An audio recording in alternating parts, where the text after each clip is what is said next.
నమస్తే welcome to అగ్రివన్ నేను రూపానాథల DVR bulls అధినేత దేవభక్తుని చక్రవర్తిని అజేయుడిగా నిలిపిన ఒంగోలు జాతి గిత్తల జోడి రుద్ర భద్రల్లో ఒకటైన రుద్ర వయోభాగం రీత్యా శివైక్యం చెందింది.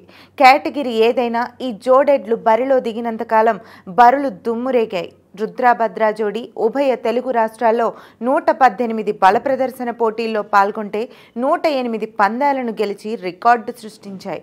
అదే సమయంలో ఒంగోలు గిత్తల పోషకుల్లో చక్రవర్తికి ఎనలేని కీర్తిని తెచ్చిపెట్టడంతో పాటు సార్థక నామధేయుడిగా నిలిపాయి. అటువంటి వీరోత్తమ గిత్తల్లో ఒకటైన రుద్ర కాలం చేయడం వల్ల చక్రవర్తి తీవ్ర మానసిక క్షోభకు గురైనట్లు సమాచారం. రుద్ర భద్ర జోడి బండ పందాల నుంచి తప్పుకొని కొన్నేళ్లవుతోంది. నాటి నుంచి ఖర్చులు చూసుకోకుండా ప్రత్యేకంగా వాటిని షెడ్డులో ఉంచి రోజు చూసుకుంటున్నారు చక్రవర్తి. ఇటీవలే అనగా 2024 ఏప్రిల్ నెలలో గాంధీవా బుల్ తర్వాత ఒంగోలు జాతి ఎద్దుల్లో ఎనలేని అభిమానులను సంపాదించుకున్న ధీరోత్తమ గిత్త ధీరా కూడా అనారోగ్యంతో కాలం చేసిన విషయం తెలిసింది. మళ్ళీ 2 నెలల్లో డివిఆర్ బుల్స్ ఫామ్లో విన్నర్ రుద్ర కాలం చేయడం శోచనీయం. జాతీయ స్థాయి ఒంగోలు జాతి గిత్తల బల ప్రదర్శన పోటీల్లో దాదాపు 2010 నుంచి డివిఆర్ బుల్స్ అధినేత చక్రవర్తి తమ విజయ ప్రస్థానాన్ని కొనసాగిస్తున్న విషయం అటు పశుపోషకులకు ఇటు అభిమానులకు తెలిసిందే.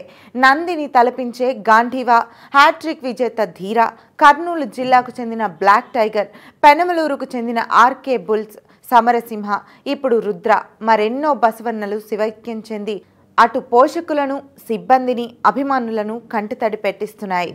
రైతు భారతంలో శతాబ్దాలుగా ప్రఖ్యాతిగాంచిన సాంప్రదాయ గ్రామీణ క్రీడల్లో ఒంగోలు గిత్తల బల ప్రదర్శన పోటీలు చెప్పుకోదగినవి. ఆంధ్రప్రదేశ్, కర్ణాటక, తమిళనాడు, తెలంగాణ రాష్ట్రాల్లో ఏటికేటికి పందాల సంస్కృతి పెరుగుతోంది. మెరుగైన గిత్తలను పెంచి పోషించడంలో రైతులు తలమునకలవుతున్నారు. ఈ నేపథ్యంలో ఒంగోలు జాతి ఆవులు, ఎడ్ల సంతతిని పెంచేందుకు పశుసంవర్ధక శాఖ సకాలంలో టీకాలు, వ్యాక్సిన్లు, కాళ్లు బెనికిన ఎడ్లకు ఎక్సరీలు, మెరుగైన వెటర్నిటీ వైద్యం విషయంలో సహకరించడం ద్వారా ఈ వ్యవస్థ మెరుగుపడే అవకాశం ఉంటుంది.